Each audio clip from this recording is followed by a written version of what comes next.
Hello everybody, welcome back to Life Stories. My name is Trent and I hope you're doing awesome as always. Today, we got stories coming at you from, surprise to nobody, r/entitled parents.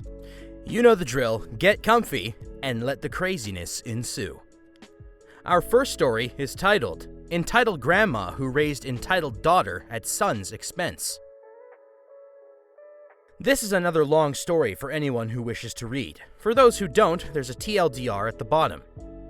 This here is a family story that started before I was born and went on for years. My grandma, entitled grandma, or EG, has 2 children, my dad and his sister, entitled aunt, or EA. She always had a sense of entitlement herself and raised her daughter to be entitled, often at my father's, or her son's, expense. However, karma never forgets. The stories that I remember begin from when my father was 18 and set off to university. EA had been taking piano lessons for years, and yes, she was good at it. However, when my father set off to go to university for 2 years, that's how long teaching school was in the 80s, my late grandfather had to support his son who was in university, and for those 2 years, they had to postpone EA's lessons. This didn't stop her from continuing once my father was finished with teaching school. But for years later, EG would accuse my father, saying, "You just had to go to university, and that caused your sister's lesson to be postponed for 2 years." My dad always tried to not care when he was told that. Fast forward a couple years later, when my father met my mother, and 3 months later, they got married. With both being new teachers in their early 20s, their salary wasn't high enough. However, since my mother owned an apartment, they figured at least they'd be able to start somewhere. Problem was, they didn't have enough money to furnish it properly. They started with a few pieces of patio furniture in the living room. My grandfather offered to support them by getting them a couple of white appliances. At the same time, EA, still unmarried and living with my grandparents, demanded that her parents buy her the same appliances, even though she had absolutely no use for them. Of course, EG was right by her side on this, and my grandpa could not deal with both EG and EA at the same time, so he gave in. A short time after my parents got married, my mother got pregnant with me, and my grandpa was simply elated. I was going to be his first grandchild, and I ended up being the only grandchild he met before he passed away. One evening, my parents went over for a visit, and EA was sitting with them. My mother was about 3 months along, still early. At some point, EA turns to my grandpa and says, "So, when this grandchild of yours comes along, are you going to give it allowances?" My grandpa said, of course," and she freaked out. She threw a grand tantrum, yelling angrily, and both my grandpa and dad turned to her and asked, "Are you serious now?" EA then turns to my dad and screams, "After all this time, we finally managed to get rid of you, and now your child will come here to take our money." And she stormed off to the kitchen. EG came in a few minutes later to ask what happened, and when my grandpa angrily told her, EG replied with, "Well, she's right. This grandchild will be given money meant for our daughter," and left to console her. Seriously, neither my parents nor my grandpa could believe what just happened. Sometime later, she was about to get married, and the groom came from an upscale neighborhood in the city, with his family owning 3 houses, each with 2 floors. EA's in-laws had said that one of the houses was meant for their son, the groom, but supposedly did not have enough money to renovate or furnish it. EA then turned to my grandpa, with EG's support, demanding that he pay for the renovation. Grandpa said that sure, of course he would support her for her wedding, but with the same amount of money he was called to pay, he could buy and furnish an apartment that would be in her name, as security and a place to live if things went south. Of course, she wanted the house in an upscale area, even though it would not be in her name, because it was more prestigious and all. Oh, and remember, the appliances she made my grandpa buy her when my parents got married, even though she'd not used them and supposedly saved them for when she got married? When the time actually came for her to get married, she said she needed new appliances and made my grandpa buy her new ones. The worst thing EA did, and made my father stop considering her as a sister, was in 2001. My grandpa had passed away the year before, and his children inherited both his assets and debts equally, according to the law.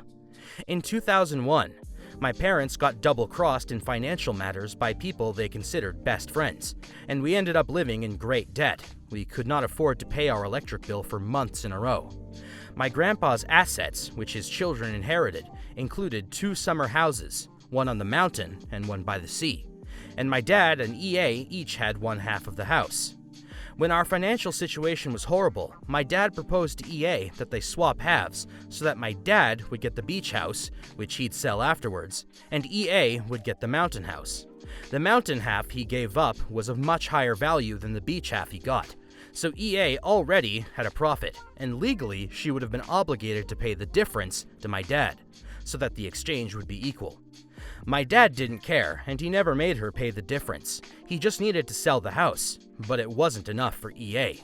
She actually blackmailed Dad, telling him she would not agree to the swapping unless my dad signed a statement that he would use the first payment to pay off all of Grandpa's debts, even her share. My dad told her that the house would be his, and therefore the money would serve his payments and not hers, but she didn't care.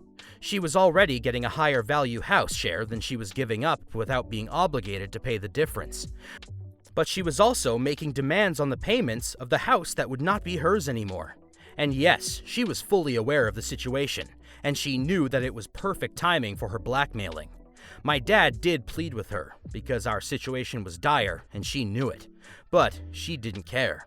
And then, what a surprise, EG was right behind her, fully supporting her. She did not care about her son and her only grandchild suffering. She just kept supporting her daughter. Well, we know what they say about karma, right? Shortly after those months, we moved to the US for 5 years, managed to pay off our debts, and came back to our country with a clean slate. As for EA, since she never received a higher education degree, the financial crisis hit her hard with unemployment, and her husband barely gives her enough money for their child. No, I'm not happy with this. I'm not a bad person. However, when EG tried to make us feel bad about EA in the hope that her children will mend their relationship before she passes away, my father and I would not want to hear it and would not feel bad. She did one of the worst things people can do, took full advantage of her brother's dire need without a care in the world, and in this life you reap what you sow. Karma hit EG as well, because she gave her bank account card to EA in order to support her, and the latter would usually drain the account, leaving EG with just enough money to get by. EG would sometimes ask my dad for financial help for EA, but my dad would say, "You raised her this way, so you have to change it. When she was stepping on my throat all those years ago, you didn't do anything about it, so this is not my problem now." Personally, I can't blame him for this attitude. Both my mother and I agree with him on this. While that was kind of a sad story, hearing about all this turmoil a family can possibly go through, and OP, I just want to remark in the event that you ever end up watching this that it sounds like the male parental figures in your life are fantastic people. I'm sure that wherever you are now, your grandpa's proud of you, and I think your dad is equally as proud, because they both seem to have helped you a lot. But yeah, good story. Hope that you're doing well. Moving along to something hopefully a bit more ridiculous and less emotionally taxing, we have a story titled, "My Parents Used Me to Cheat on Their Taxes." This is the first of likely many stories I will be posting here since I grew up with my very entitled/insane/narcissistic parents. One aspect of the overlord relationship that my parents had with my brother and I was that they were always using us for money. Even when the only money we had was a $20 bill we got if we got straight A's. They would still borrow from us to pay for gas or stop a check from bouncing, and then never pay us back. The worst incident of monetary abuse happened sometime in my early teens. One day, my parents came home and excitedly announced that they had opened up a pair of bank accounts in our names and had deposited $2,500 in each. They told us this money would be available to us once we reached college age. As you can imagine, my brother and I were ecstatic. I fantasized about using that money to buy my first car someday, or investing in a mutual fund, something I had recently learned about in my budgeting class at school. Fast forward a few weeks later, I mentioned the money to my brother, and we started discussing the different ideas we had about how we each would spend the money someday. My mother overheard us and scoffed. "What are you talking about? That's not your money, and you're not getting a car." I was so horrified, I felt like my heart stopped. "What do you mean? You said you opened the bank accounts in our name." That doesn't make it your money. Your dad and I set up those bank accounts to fix a problem we were having with filing our taxes. Tears in our eyes and devastated, my brother and I reminded her that they had told us we would get the money once we went to college. "Oh, that's just something your father decided to say because he thought it would make you happy." She then laughed. "I can't believe you actually thought we would give you kids $5,000. Sure enough, we spoke to our father and he confirmed that they had closed the bank accounts and taken the money back. He also laughed, thinking it was pretty funny you guys actually bought that. I'm afraid I have no karmic ending to the story other than, as they say, a life well lived and the fact that I refused to give my parents money ever. I have many other stories that I'd like to share, so I hope you'll enjoy reading them." Well, OP, I'll be sure to keep my eyes out, because if karma does come around, I'll definitely want to hear about it. And with that out of the way, that's all the time we have for today's episode, ladies and gentlemen. I want to thank you so much for tuning into Life Stories once again. Hope you're all staying safe, and don't forget to like, comment, and subscribe for more content we got whipping up coming your way. My name is Trent, and I hope to see you guys soon.